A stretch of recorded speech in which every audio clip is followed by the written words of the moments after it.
Recording in progress. What was the question? The question Oh, it was, does. oh, okay, you might have to do it. Max, are you good with going first? Wait, you have to Yeah, stop. sure. Cool. So I didn't, do you have his fun fact? Yeah, Max's fun fact is. Okay, hang on. This is Max. I know. I was just asking, it was a yes or no question. I know, man. I'm like, Business today. I'm all business. So Max Knight of Urban Ag, and his fun fact is. He grew up speaking German. Ooh. Oh, nice. All right. So, Max, I'll give you the 5-minute warning. Like when I did it, you've used 5 minutes and you have 1 left because I can't get to negative numbers. All right. So if I do that, you got 5 minutes. Okay, I'm gonna need you to stop sharing, whoever's sharing. Yeah, you should be able to just take control, but. Should Okay. be. All right, just give me 1 sec.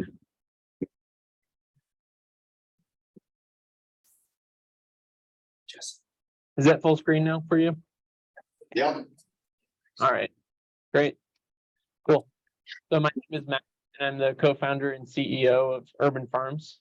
And we've developed a fully robotic indoor farming system to be able to allow all of the super beneficial aspects of indoor vertical farming to flourish. Because where the industry is right now, unfortunately, it's very difficult to be profitable.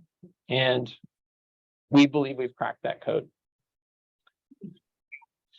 When we look at the overall agriculture industry, climate change is a major issue in the long-term scale, let's say 50 to 100 years. In the short term, it's just going to make things harder to grow. It already is out here in the West and in California, especially with all the droughts. And even if that wasn't a problem, pesticides, high water usage, and the freshness of the food, given that it travels thousands of miles in most cases, these are all problems with the current industry. Farming addresses a lot of these things, but the problem is that none of these farms, none of these companies that are out there are able to turn a profit. And labor cost is a huge part of this.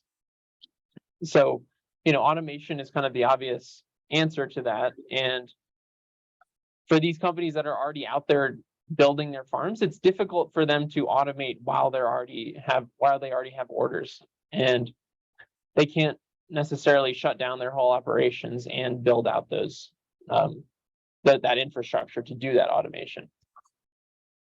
So what we've done is we've taken kind of the opposite approach of what a lot of other folks have done, where we've designed the farm around automation as opposed to building a farm and then trying to automate what you have. So we've built the farm to basically allow people to reduce labor costs to basically 1 part-time employee, and everything in the farm is customized so that automation and plant density is kind of as ideal as we can get it within that space. So we've designed the system to be modular. Each cage, in this image here, you see what we call a cage. There's 4 of them in this image. Each of these cages are about 1,000 square feet, about 16 feet tall. And in a year, we can grow 144,000 plants or 12,000 a month. So, and obviously if these are taller, we can grow significantly more. The reason that we designed it to be modular is because warehouses comes in all different shapes and sizes. And so it's really important to us that the system doesn't need to do a full redesign every time we find a new space that has a different sort of setup. Maybe there's a beam in the way, or there's problems in all of the different spaces that we've looked at. So I'm going to show you a video of our technology here. So you're going to see 2 of our robotic systems here in this video. This robot here, we call it Leonardo. Leonardo picks up individual seeds, places them into these germination cubes. And these are similar to sponges, but they're a biodegradable material.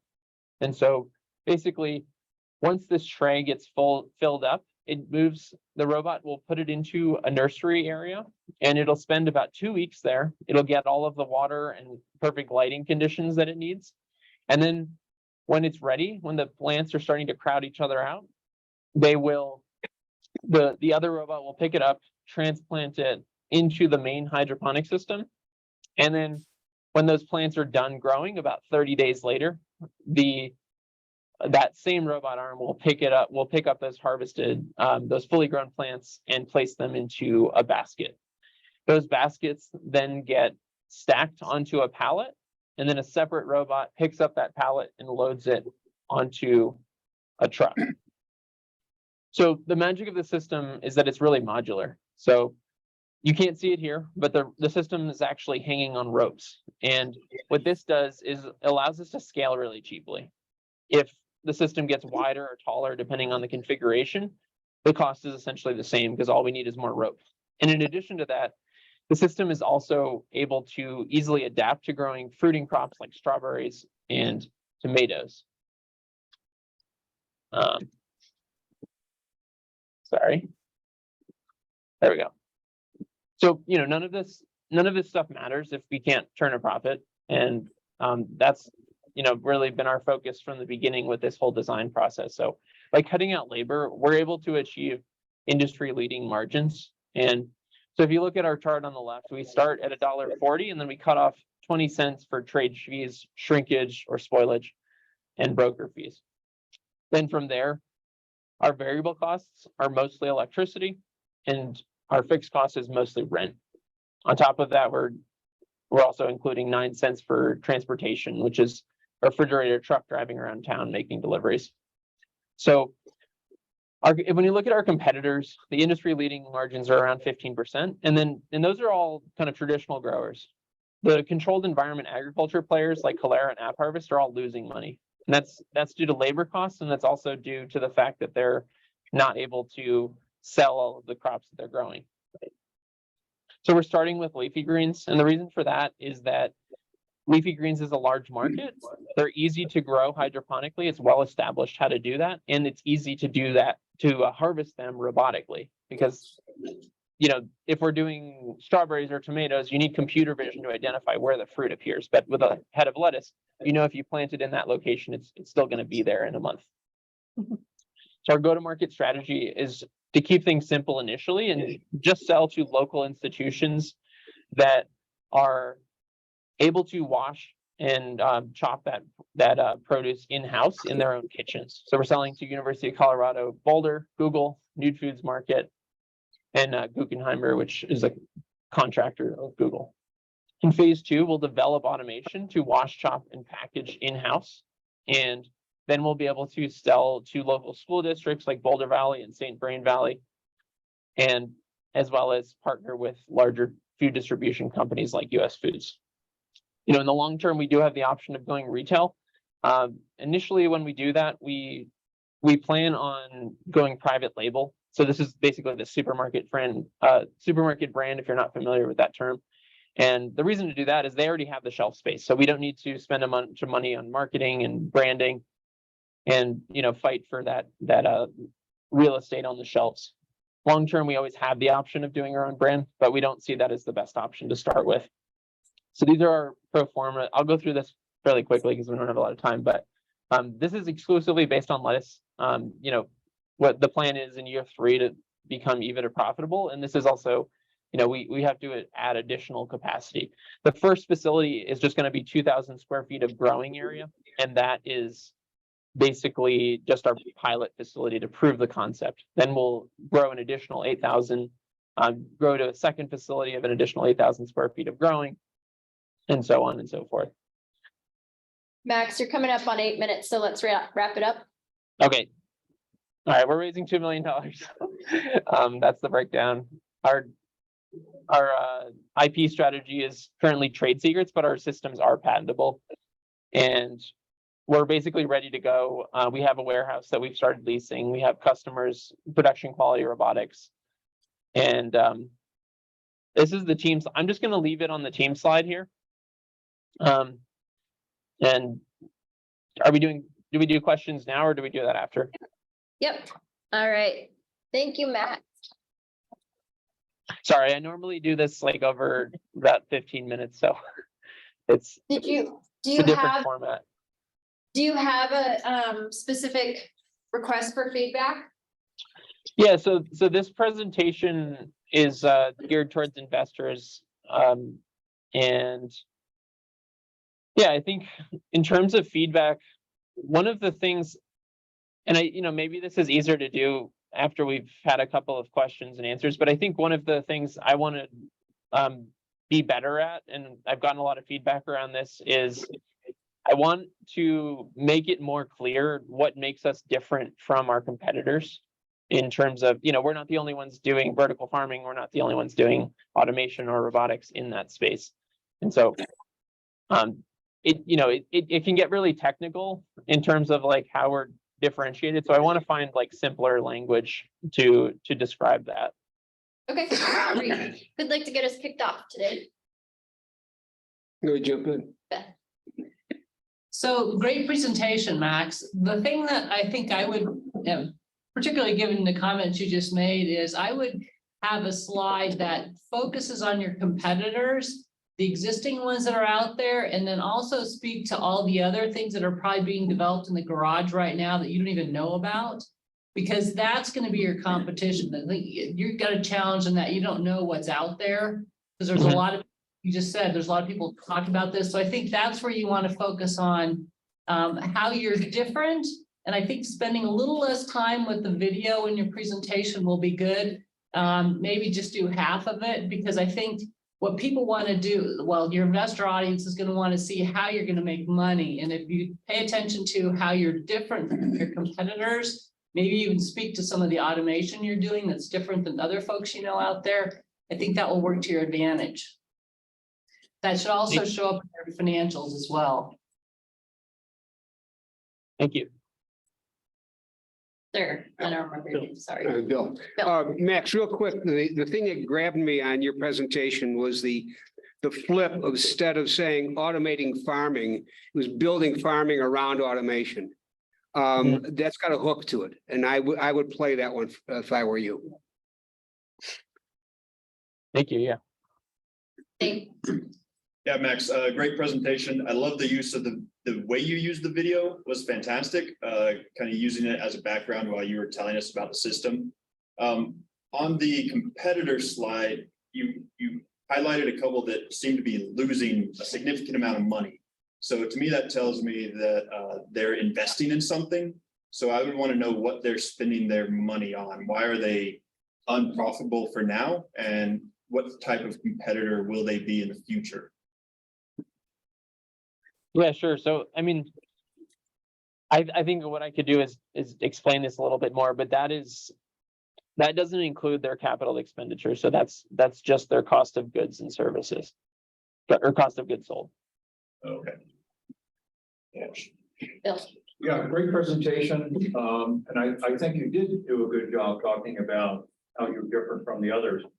But just kind of going one step lower than that, I've seen other approaches at doing this type of thing, marketplace. And what I often see is pivots at the end of the day, pivots to really high cost crops like marijuana. They almost always end up there. Maybe others have seen the same thing. So I guess, as you're developing the idea of the product, I really want to know that you can make money based on selling lettuce, right? With all that high tech I saw in the video. So once again, I think you've done a great job, but I think you got to get one level lower to show, taking out all this labor and substituting it with a, who knows, a $300,000 machine, whatever it costs. I can still make money selling lettuce, Thank you. Ben. Hey, Max, couple of things. Just for me, if you're asking from an investor perspective, I didn't necessarily get a sense, and I know you kind of caveated that's more technical, but I didn't get a sense of what differentiated you from other competitors in the space that are doing automation, because automation in vertical farming is not a novel concept, right? You say you have some technical, some IP or things like that, but that's not unique. And there's a lot of companies that have gone into the vertical farming space that are closing up shop because they can't make the unit economics work. They're not profitable doing leafy greens. They can't incorporate the higher value crops that Bill was just talking about. So for me, I'd like to see more delineation or some, what's your secret sauce, right? Why is your piece unique? And then one thing that I've actually been following this space a little bit recently, and one of the interesting conversations is about this overlap between companies that can't really decide if they're a technology company producing the equipment that is necessary to execute urban farms, or if they're or vertical farms, or if they're an actual grower operating a vertical farm. So there's actually a company called IGS, Intelligent Growth Solutions, that's moving into Loveland, I think in the next 6 months or so, that is a Yeah. equipment manufacturer. So that's maybe just an interesting dynamic of why, if you're going this hybrid route, if you're not only producing the equipment, understanding, who we are, because those are two very different business models, from a hard tech equipment manufacturer to a growth operation. So that's just maybe some delineation there, or some extra place to play there, is understanding those dynamics. Yeah, thank you. James. So to drive home the profitability aspect of it, I think something like a very simple slide with 6 points on it could really do that. So maybe it's lettuce, maybe it's another crop, but just pick 3 critical points that relate to cost, have 3 very, a head of lettuce and, a couple of other very simple, straightforward images that say, this is how much it costs. This is typically, this is how much it costs us to produce it. Here's the profit margin. Here's the industry average of our competitors. Rich. Something that really, it sounds like really you feel like it differentiates you was the modality and the flexibility of your system. That it's the same cost, whether it's larger space or you need different space. I think speaking to that as something that's really powerful and differentiating is going to be something you could clarify a little bit more.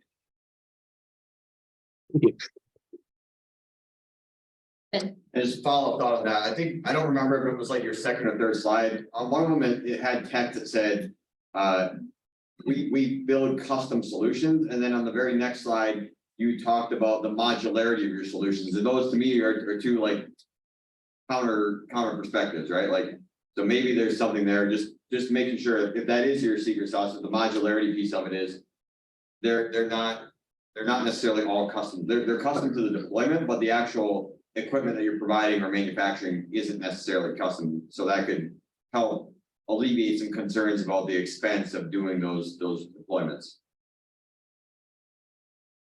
Yeah, that makes sense. Thank you. One more. Going once.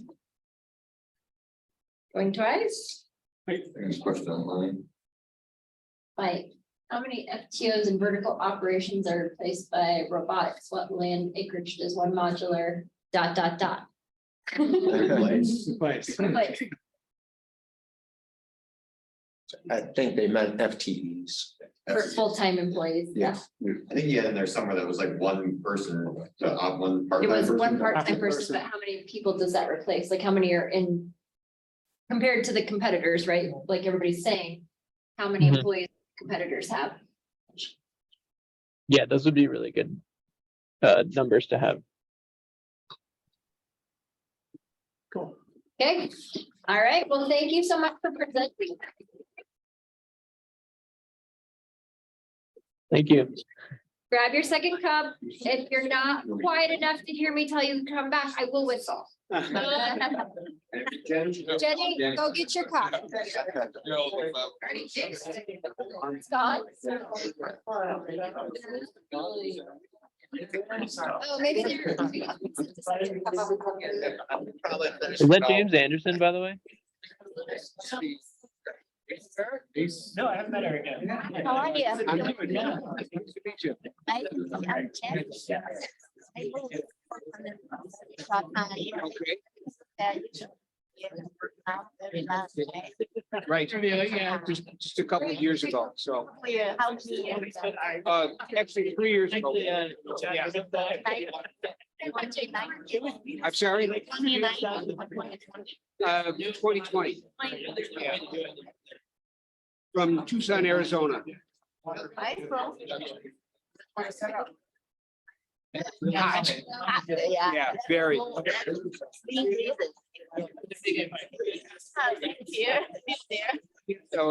it's, I was born and raised in Chicago. Uh-huh. Phoenix is nothing more than a hot Chicago. It's too busy. Well, but Phoenix is hotter. And it's crowded and it's too much traffic. Yeah. How long are you? 70 years. Yeah. Huh? Years I lived in Chicago. Yeah. Oh, to do. I'm doing videography. Ah, okay. Yeah. I believe. Like standing, how good am I?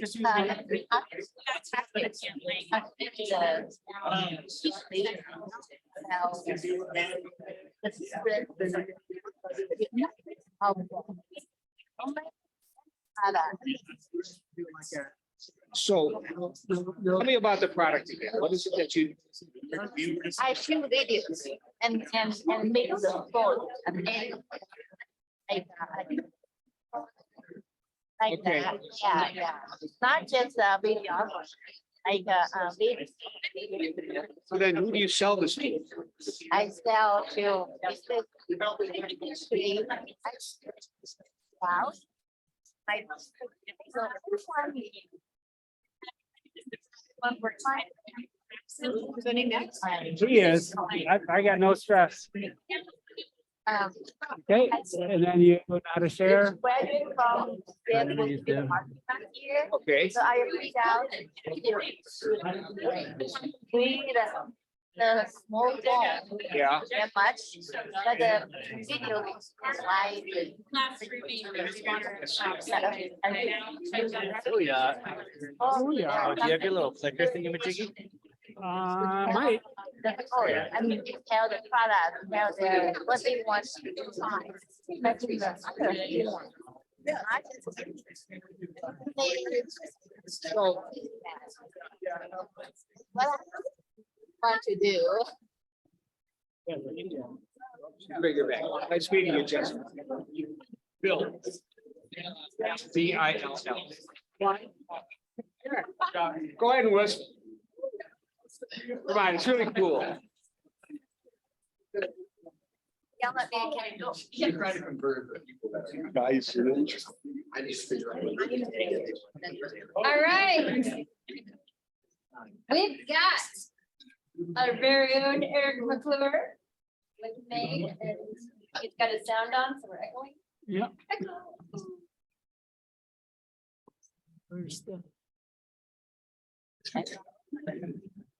As soon as they can handle the technology, they'll be okay.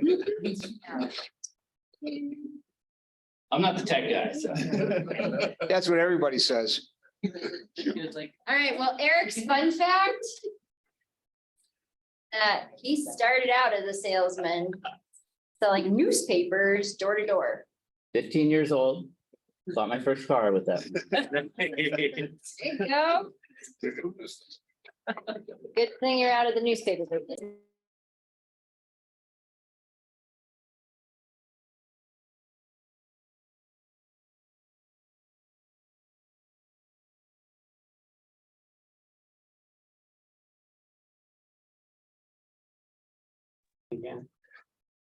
How about now? Got it now? Okay. Okay. And I Thanks, wonder, Dave. all right. So we can figure this part out.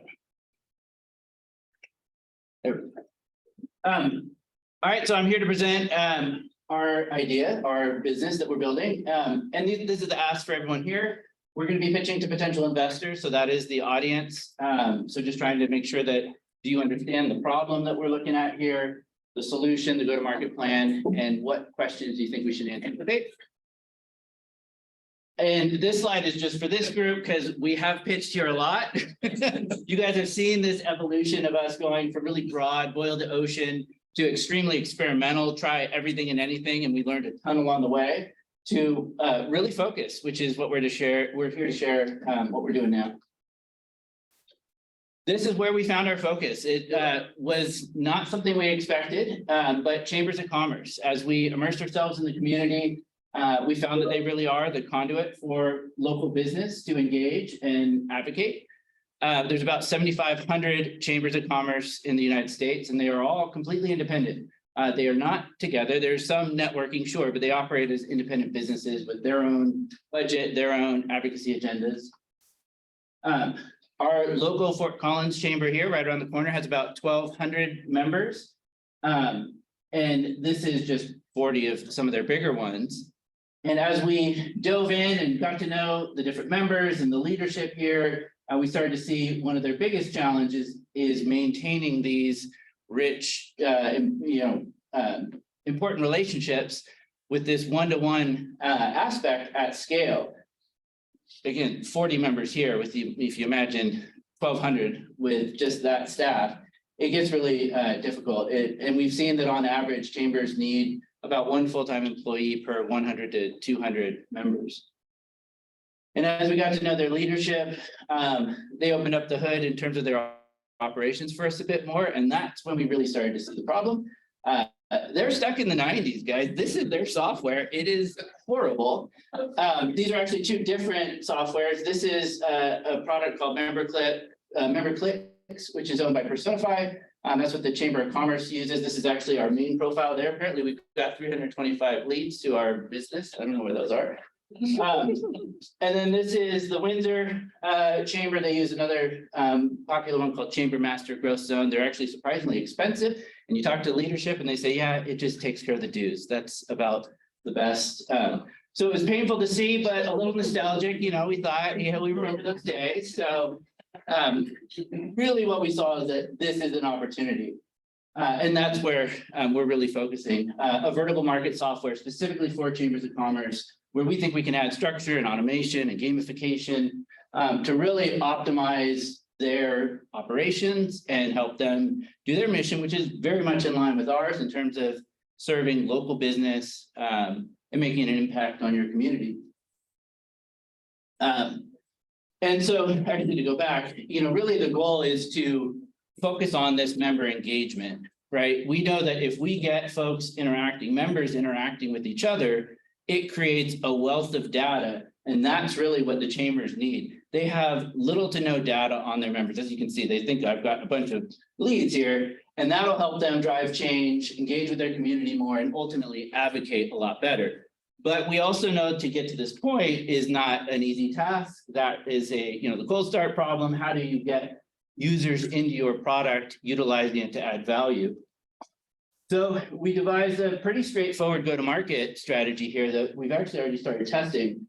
We realized if we focus specifically on the members, build a free tool for them that adds value to them, we can get them actually utilizing our product first before we even have a relationship with our ultimate customer, the chamber.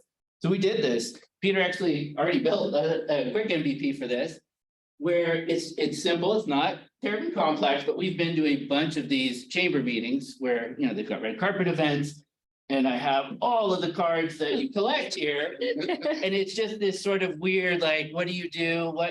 How do I connect?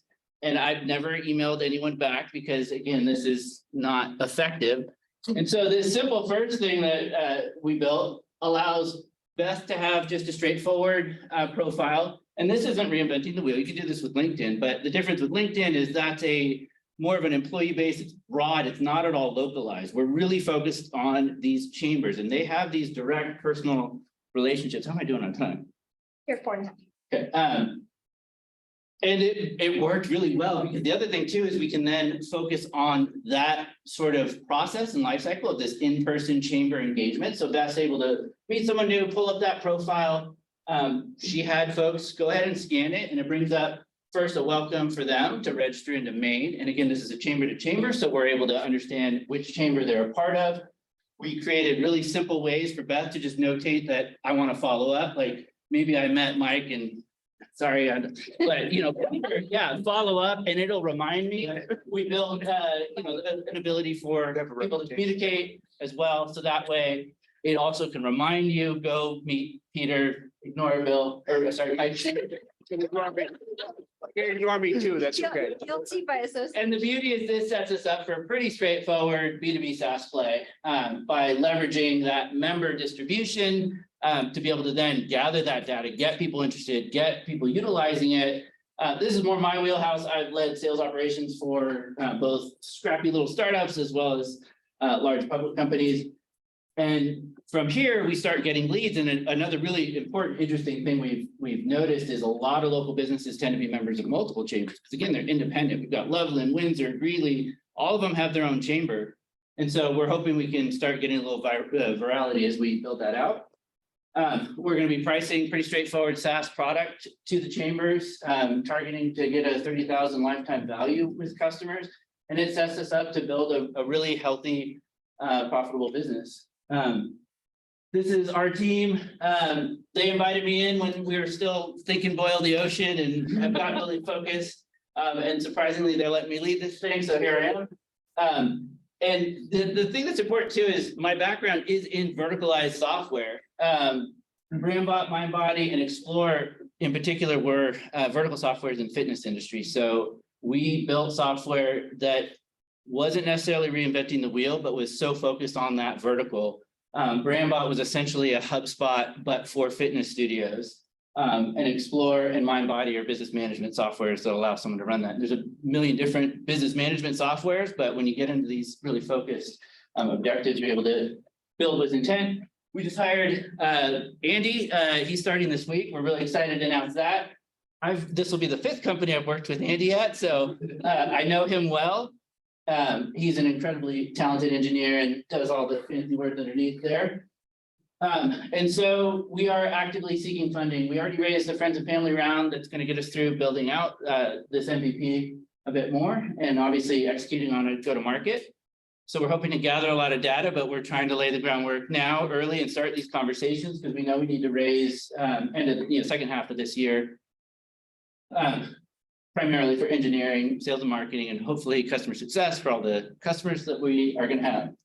And that's it. So questions, please.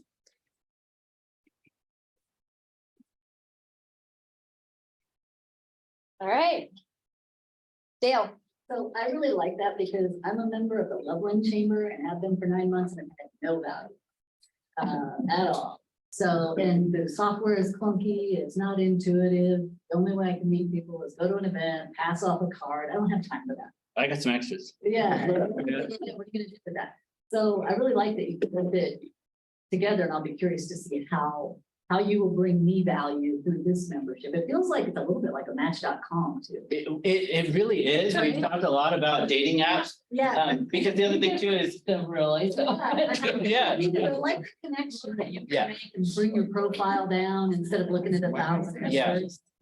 And that dynamic that I was jokingly saying of I might want to engage with someone, but not the other, it is important. And we want to be able to create that sort of protective layer. And again, we learned a lot of this as we played with these other experimental ideas. I'm going to knock everything over. I like it. It's efficient networking Yes. with local people that actually. Can you write that down? Because I actually was sitting there and I was like, I've never been to a chamber event. I'm not really sure what the value is of a chamber and I'm not sure what the value is that you're providing because I don't know Okay. that. Yeah. So whatever, Efficient network. locally. Local. We've got a couple online first, and then I'll go. Dave. Oh, am I supposed to pull them up? Sorry. I want to hear you. All right, I'll go first, all you rebels there in Fort Collins. I'm not clear why you would have a business focused on such a constrained little market. My question is more about, are you looking for a solution for membership organizations and using chambers of commerce as a case study or as an easy initial low-hanging fruit market? Or are you really just imagining that in 3 years, you're just going to have sold to 200 of the 4,000 chambers and you're going to say that's a success? Great question. In 2 years, hopefully it's 2,000 chambers and it's still a healthy business. But the real thing that we didn't get into because we didn't have enough time is this. There's this hidden market beneath that that we're really interested in. This is the enticing VC slide where you start to realize this is that same growth over 5 years, the orange, That's our chambers. There's 400 businesses to every chamber on average. It's an SMB play that we think we can tackle. And that translates to, this is 12% of that market. If we can get to that one day, and again, it's not saying that we will, but it's just showing that there's a massive opportunity. And I made my favorite addition, Crouching Tiger, Hidden TAM. Go back, that's embarrassing. All right, Denny. Okay, Eric, you asked for investor feedback, so Give it to me, Dave. can you tell me more about your exit strategy and where you're going with this? Because as an angel investor, I'm not gonna make money unless you exit, so. Yeah, for sure. Similar to the prior fitness market I was in. And especially if we do tap into the SMB side. With Chambers itself, there's been a lot of private equity engagement in there. If you notice, both the Fort Collins software and the Windsor software had parent companies because there's been these roll-ups that are involved there. And again, it's ripe for disruption. There's just not much innovation going on. I'm trying to find where I am. Oh, my back's to you. Sorry. I'll go over here. Now my left brain kicked in and I'm all up though. And then the other aspect too is that SMB side becomes really interesting. You think of obviously being able to tap into small business, local small business at scale becomes incredibly interesting. I mean, you look at like MailChimp and Intuit or even LinkedIn and Microsoft. So we want to build a healthy business first though. Okay. Can you go back to your team slide? And I want Max to see that slide. So this is probably more of the typical and probably the right way to do the team slide, not a bunch of text. So if you're pitching also, that text slide probably not going to do well with investors, but slides like this with familiar logos that people can see right away. Then you don't have to go through the slide and read off the slide either. So great job on this slide, Eric. And Beth and Peter learned something from RVC Pitch Academy. Way to kill two birds with one stone, Denny. You got your last comments in for Max too. All right, now Dane, you can have your turn. So the customer and the pain point was clear. At first, until you then started talking about all these hidden opportunities. The solution and the benefit were not clear to me in this presentation. So you talked about their existing systems. So at first I thought you were going to pitch a replacement system, but you're not. Later you said Mainn is an extension of what they already have. And then you started talking about the member app. Like who are you serving now? Are you serving chambers? Are you serving these users? And so I think you just kept adding too many layers to this at this point where I wasn't clear what you're actually building. And same things like gamify it. Like if you're building a system for chambers of commerce, why do you need to gamify it? So I would hone in innovation for a 6-minute presentation. Yeah, it's hard to do in 6 minutes, but I will try my best. And improve on that one. Growing as you went. Yeah, 100%. Sure, how you can do this. Mike. Yeah, I appreciate that. So you'd be disappointed I didn't ask a money question. 30,000 lifetime value. Yeah. Right? Tell me about that. 500 average revenue per subscriber, 2% churn, which is standard for what I think we can do there. Okay, so your charge to the chamber would be $500 per year. On average, so 99 to 700, we think, the average that we'll get in there. And yeah, again, it's 6 minutes. At MindBody, I ran our integrated partnerships. We think there's a lot of different things that we can do to get additional revenue per subscriber that will build that average up, but it's a longer than 6 minute story. Okay. So this is a customer discovery question. Sure. Do you think that chambers care about this? They've told us they care. Yes, absolutely. They don't believe that we can get the data yet. So that's the biggest challenge, which is why we were looking at that go-to-market strategy. Their biggest fear is that when I say, hey, we can bring in more members, we can create more engagement, all they hear is, oh God, that's a lot of work for me. I have to manage that. And that's why, we didn't get into really the detail of these slides, but we presented this directly to the leadership at Fort Collins Chamber. And it is a lot more detailed. Again, I couldn't go through that, but when we start getting that data, what they want to be able to do is activate their members at scale. So if I don't know what people care about, I can't ask you to do something on behalf of that, as well as bringing in, how they interact with nonprofits and the community. Again, it's just a longer storyline. Here, and then Ben. And that's it. I think I don't know a lot about chambers. I'm just curious, like, I'm looking for like the ROI slide. Like if you give us $500, chamber, you'll make 5,000 by doing X, Y, or Z. Like, is it, you said some of the existing system could basically just collect dues. Is that what you're trying to do? Or is it Software as a you get more service? people Yeah. to show up at events that cost $20 a pop, so you get more revenue coming in? They're paying $350 a month for this. Yeah, so Yeah. but what is their, if they're paying $500 a month for yours, like where are they, I guess I don't know how they make money, so Right. how are they getting more money? Yeah, that's fair. And that's why we're starting with the members, because it's a lot harder pitch to do cold, especially without any sort of reputation. But our goal is to get those members working in there.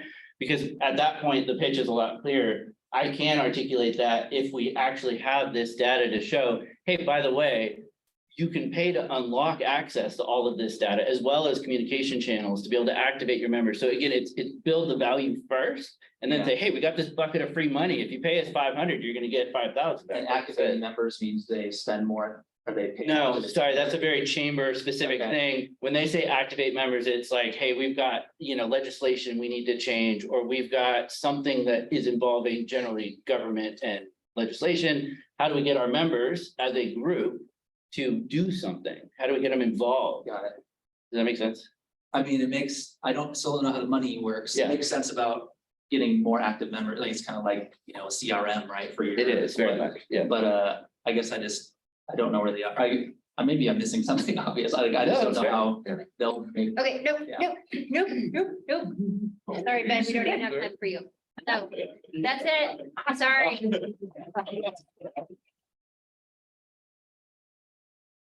Eric's supposed to stick around and you can tell him all your wonderful things. And you can also tell Peter. Peter and Beth there. So you got 3 points of contact to ask more questions and give more feedback to the main folks. All right, so how we wrap up our weekly meeting is who has a win? Who has a resource that we need to know about? And who needs help? Brendan. Yeah. Got our, looks like our lead investor lined up for my much larger round than last time. As we proved our system, and we got the world's largest steel company lined up for a meeting later this month to talk about how we can work together. And they've already been supplying us material, so I hope they're in.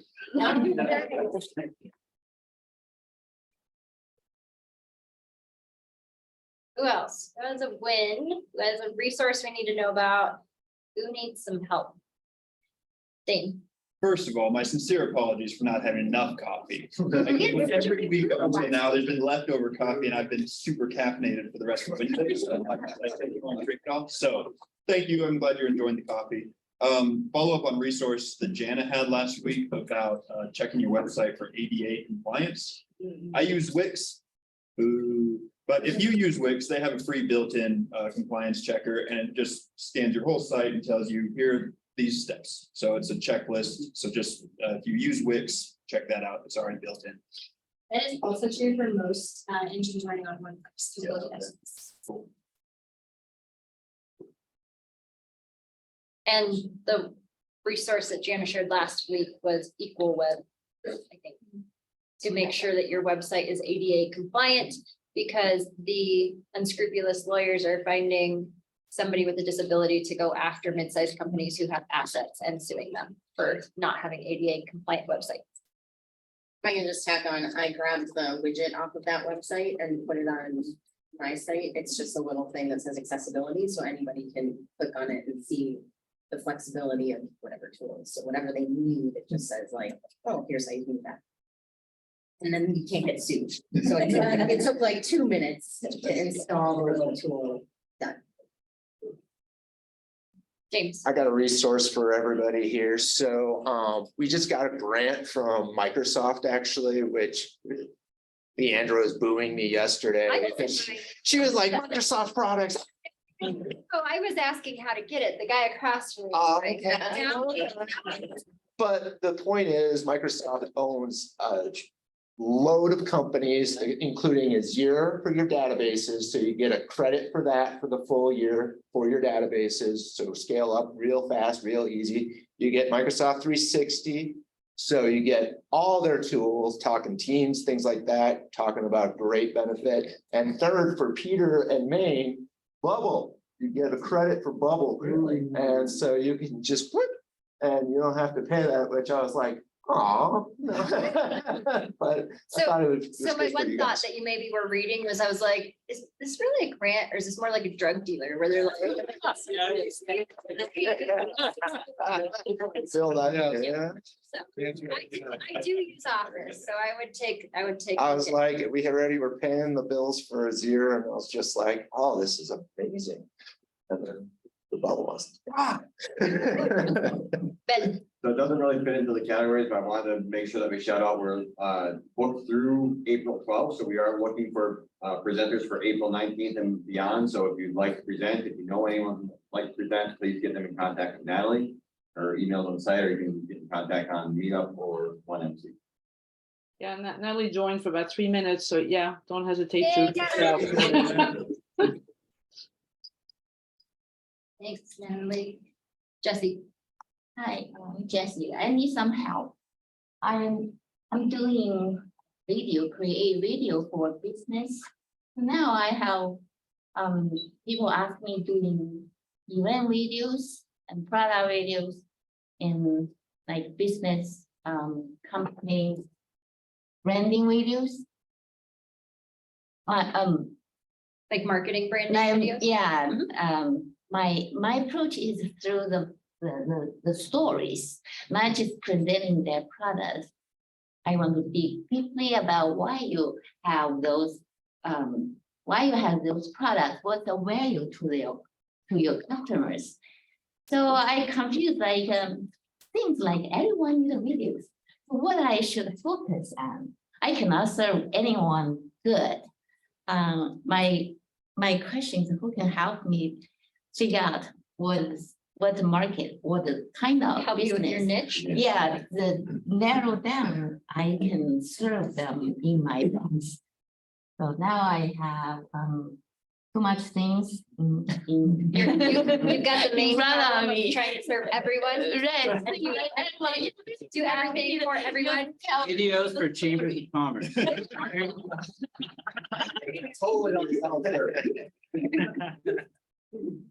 Yeah, I know. Here's another. Charles and Brady are marketing people in the room, right? Anybody else? Do I know marketing? here's a lot of business consultant who can teach me. And there's a couple folks at SBDC that. Yeah. A lot of resources to help narrow that focus via SBDC. So that's a great resource. So learn our SBDC. You mean, the SBDC, but that have class or have some No, resource? have a- Yes, actually, there's putting on your. I can help you. Yeah, great. Yeah, I'll hook you up. All right, anybody else? Have a win? Have a resource? Need some help? One other thing that I wanted to bring up is utilize the library here in town. So right now, one of the things that the Pooter Library, for example, gives you access to is LinkedIn Learning. So they have all those learning modules. So you can actually go and get some accreditations as well as some certificates to just be like, mic drop, just, it's easy. Like, And they pay for it for you. And they hired a new librarian to replace Dr. Right, that was. So yes, we met her. She's a great resource to tap into at the library. And if you guys keep going there, then she'll just get to become the next Matt West and she'll be really good. Yeah, and they have a business library, because I've had to do market That's, research. that's what they're. And they'll do it for you. Yeah. I love that. Cool. Yeah. All right, well, on that note, That's so available. FYI, just in case it matters to you, I will not be leading next week, but our lovely Jenny will. And so, if it's not run as tightly. I'm just teasing. She said it last time. She was like, I was like, what do we do next? I said, that happens to me all the time and I do it every week. She'll use So- her professor voice. Yes, she'll use the professor voice and I'll be like, so, all right, well, I will not see you next week, but everybody else will still be here next week. So have a great week.